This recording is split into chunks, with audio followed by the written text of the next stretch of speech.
আসসালামু আলাইকুম। প্রিয় দর্শক, গত বছরের 19শে নভেম্বর প্রধান উপদেষ্টা একটা নিয়োগ দেন। সেই নিয়োগটা হলো ওনার রোহিঙ্গা সমস্যা ও অগ্রাধিকার প্রাপ্ত বিষয় সংক্রান্ত হাই রিপ্রেজেন্টেটিভ। এই হলো পদ।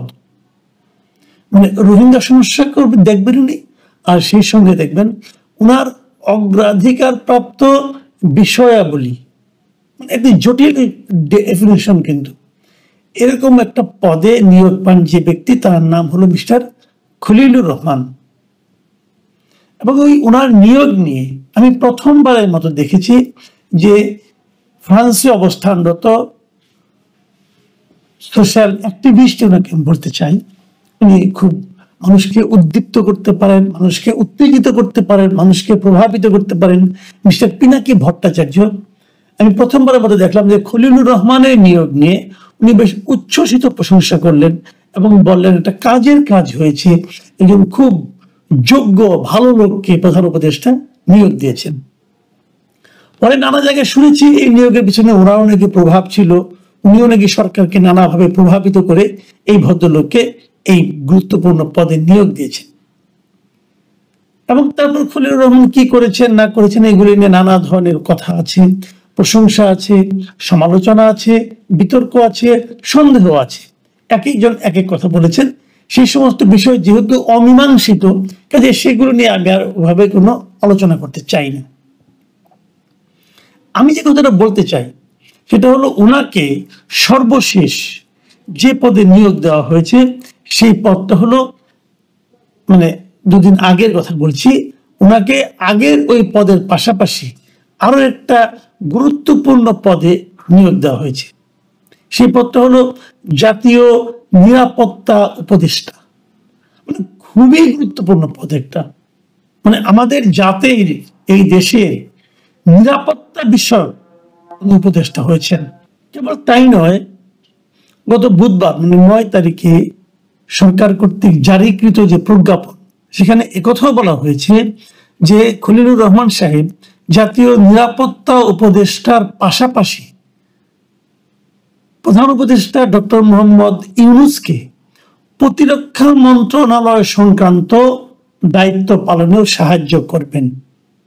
মানে ভার্চুয়ালি উনি প্রতিরক্ষা মন্ত্রণালয়ের একজন গুরুত্বপূর্ণ ব্যক্তিতে পরিণত হলেন। এই জায়গাটাতে আমি একটু প্রশ্ন করতে চাই। আমার প্রশ্নটা খুব সহজ।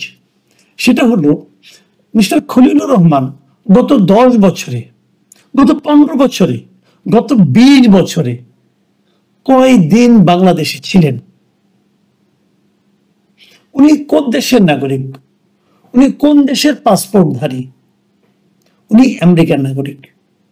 উনি আমেরিকার পাসপোর্ট নিয়েছেন, উনি আমেরিকার পাসপোর্টধারী। হ্যাঁ, উনি দ্বৈত নাগরিক, হয়তো উনি বাংলাদেশেরও নাগরিক আছেন, সেটা ঠিক আছে, কিন্তু পাশাপাশি উনি আমেরিকার নাগরিক। আমেরিকার নাগরিক যদি আপনি হন, তাহলে কিন্তু যেহেতু আপনি নাগরিক, অন্য একটা দেশ থেকে নাগরিকত্ব অর্জন করছেন, অ্যাপ্লিকেশন করে নাগরিকত্ব নিচ্ছেন। আমার নিজেরই 2 ভাই আমেরিকার নাগরিক, কাজে বিষয়টা আমি জানি। আপনাকে কিন্তু একটা শপথ নিতে হয় যে আপনি আমেরিকার নাগরিক হিসেবে আমেরিকার স্বার্থ দেখবেন, স্বার্থ সমুন্নত রাখবেন। তো এরকম একটা বিদেশি নাগরিককে আমাদের প্রতিরক্ষা মন্ত্রণালয়ের গুরুত্বপূর্ণ ব্যক্তি হিসেবে নিয়োগ দেওয়া আমাদের জাতীয় স্বার্থের জন্য কি স্বাভাবিক? এটা কি প্রত্যাশিত? আমরা কেমনটা চাইব? ওনাকে জাতীয় নিরাপত্তা উপদেষ্টা, ভারতে যেটা মিস্টার অজিত দোভাল, খুব পাওয়ারফুল। কিন্তু অজিত দোভালকে দেখে আপনারা বুঝবেন এটা কত বড় একটা পদ। সেই পদে আমাদের জাতীয় নিরাপত্তা উপদেষ্টা দায়িত্ব পালন করছেন একজন আমেরিকান নাগরিক। এটা কিভাবে সম্ভব এবং এটা কেন সম্ভব? উনি আমাদের নিরাপত্তা নিয়ে কতটুকু সচেতন থাকতে পারবেন? উনি তো আমেরিকান নাগরিক। আবার আমেরিকার একজন নাগরিকের কাছে আমাদের প্রতিরক্ষা ব্যবস্থা, প্রতিরক্ষার বিভিন্ন গোপন, প্রতিরক্ষা মন্ত্রণালয়টা এমন একটা মন্ত্রণালয় যে এই মন্ত্রণালয়ের যে ব্যয়, মানে মিলিটারি বলেন, আপনি আর্মি বলেন, নৌবাহিনী, বিমান বাহিনী, এখানে কি ব্যয় করে সেটা নিয়ে জাতীয় সংসদে পর্যন্ত প্রশ্ন করা হয় না। জাতীয় সংসদের পর্যন্ত এগুলো আলোচনা করা হয় না, কারণ এটা এতটাই ক্লাসিফাইড ডকুমেন্ট। সেই ক্লাসিফাইড ডকুমেন্ট যেখানে থাকে সেখানে আপনি একজন বিদেশি নাগরিককে ঢুকতে দিচ্ছেন। ভাই, আপনারা পেয়েছেনটা কি? আপনারা কি শুরু করেছেন? আপনারা এই জাতিকে আর কত অপমান করবেন? আপনাদের সংবিধান সংস্কার করতে হবে, বিদেশি নাগরিক আলী রিয়াজকে নিয়ে আসছেন। গণমাধ্যম সংস্কার করতে হবে, ইংল্যান্ডের নাগরিক কামাল আহমেদকে নিয়ে আসছেন।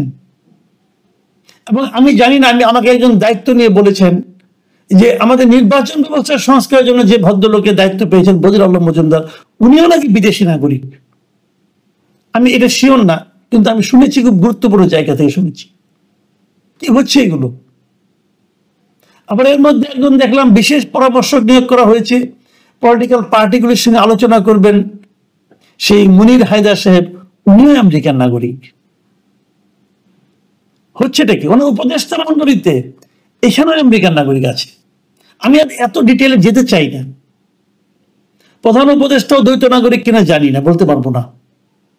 তো আমরা কিন্তু এতদিন, দীর্ঘদিন ধরে বলে আসছিলাম যে আমরা ভারতের অনেক লোক আমাদের দেশে আছে, তারাই নাকি সবকিছু নিয়ন্ত্রণ করে। আমরা এটাকে প্রতিবাদ করেছি, আমরা বলেছি এটা হওয়া উচিত না। বিদেশের একটা দেশের লোক আমাদের এখানে কেন আসবে? অথবা বিদেশি স্বার্থ যারা সংরক্ষণ করে তারা আমাদের দেশের গুরুত্বপূর্ণ দায়িত্বে কেন থাকবে? বলেছি। তো এখন আমি কি বলবো?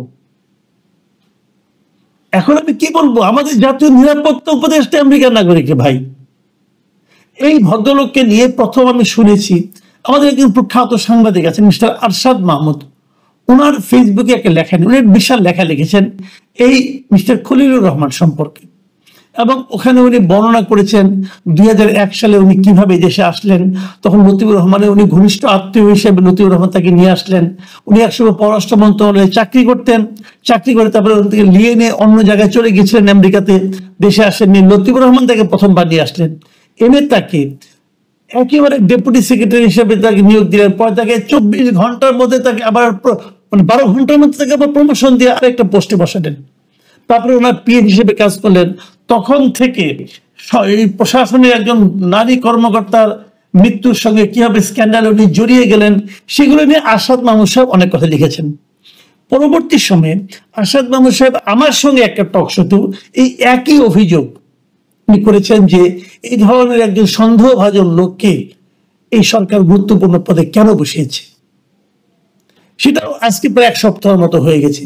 এ নিয়ে কেউ কোনো প্রতিবাদ করেনি, না আরশাদ মাহমুদের ওই ফেসবুকে, না আমার এই টক শোতে। তার মানে আমরা ধরে নিতে পারি এই ঘটনাটা আসলে সত্য। এর মাঝে দেখলাম গত 11 তারিখে এই ভদ্রলোককে নিয়ে ভারতের বহুল আলোচিত, এটা আওয়ামী লীগের আমলে বহুল আলোচিত, অনেক রিপোর্ট করেছিলেন এখানকার একজন রিপোর্টার, ইন্ডিয়ার একটা মানে online north east news, mister Chandan Nandi. উনি আওয়ামী লীগের ব্যাপারে, আওয়ামী লীগের শেখ হাসিনার ব্যাপারে অনেক রিপোর্ট করেছেন, যেগুলো নিয়ে ওই সময় আমাদের আন্দোলনের সময় অনেক কাজে লেগেছিল। তিনি একটা রিপোর্ট করেছেন যে বাংলাদেশ এনএসসি, মানে national security adviser scandal, Khalilur Rahman was mixed up with a woman murdered by her husband in Dhaka in 2001। যে কথা একটু আগে আমি বললাম, উনিও রিপোর্ট করেছেন।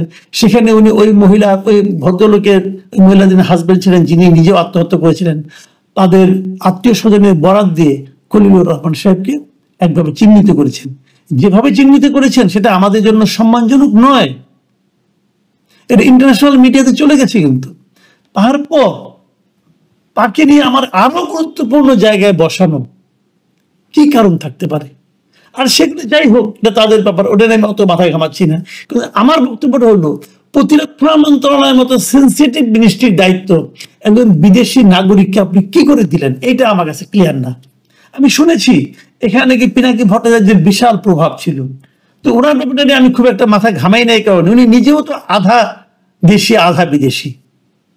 উনি প্যারিসে আছেন, ওখানে বসে উনি প্যারিসের অ্যাসাইলাম নিয়েছেন নাকি আশ্রয় নিয়েছেন নাকি নাগরিকত্ব পাওয়ার চেষ্টা করছেন, আমি ঠিক স্ট্যাটাসটা ওনারা জানি না। তবে এটুকু শুনেছি যে উনি এখন ওখান থেকে দেশে আসতে পারবেন না। আসতে গেলে নাকি উনি যে জিনিসটা প্রার্থনা করছেন মানে নাগরিকত্ব, সেটা নাকি হবে না, নষ্ট হয়ে যাবে, এই জন্য ওখানে আসবেন না, ওখানে থাকবেন। মানে ওনার কাছে ফ্রান্সের নাগরিকত্বটা কি পরিমাণ গুরুত্বপূর্ণ ভাবুন একবার, যে সম্পূর্ণ অনুকূল পরিবেশ থাকা সত্ত্বেও তিনি দেশে ফেরার কথা ভাবছেন না, কারণ ওরা ফ্রান্সের নাগরিকত্ব দরকার। এই যে লোকগুলো যে আপনার গাছেরটাও খায় তলারটাও কুড়ায়, ওখানেও থাকবে এখানেও থাকবে, কিছু হলেই ওখানে চলে যাবে, এদের কোন দেশের প্রতি কোনো মায়া নেই, কোনো মায়া নেই। ওই যে বলে না যে মা অসুন্দর, অতএব যে সুন্দর একজনকে পেয়েছে তাকে মা ডাকা শুরু করেছে, কারণ এই টাইপের লোক। এই দেশ বাংলাদেশ, এখানে থাকা যায় নাকি? এত ঘিঞ্জি একটা, মানুষগুলি কেমন দেখতে কুৎসিত, এরকম একটা ভাব এদের আর কি। বাংলায় কথা বলে দরকার নাই, আমি বরং পশ্চিমা দেশে আরাম এসে থাকি, শ্যাম্পেন খাবো, ওখানে বসে বসে হাজার চার মাছ আমরা লোকজন সঙ্গে হাসি ঠাট্টা করবো, কি সুন্দর পরিবেশ। এখন ওই মানসিকতার লোক নিজের বাকেরা কুৎসিত মনে করে বিদেশে পড়ে থাকে। এটা বলতে পারতো আগে যে হাসিনারা বলে আমরা কথা বলতে পারি না, অতএব আমরা দেশে আসবো না।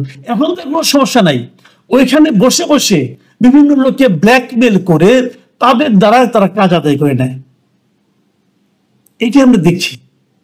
তারা হলে খলিলুর রহমানের মতো লোক এত বড় পদে কি করে যায় এবং একের পর এক প্রমোশন পায় এবং প্রতিরক্ষা মন্ত্রণালয়ের মতো সেন্সিটিভ মিনিস্ট্রির দায়িত্ব তাকে দেওয়া হয়, আমি বুঝে হতে পারি না। প্রিয় দর্শক, আমি মনে করি এ নিয়ে সরকারের একটু বিবেচনা করা উচিত। আমি সরকার প্রধানকে বলবো, আপনি এই কাজটা ঠিক করেননি। প্রথমত আপনি দ্বৈত নাগরিকত্ব যারা পেয়েছে তাদেরকে দেশে এনেও ঠিক করেননি।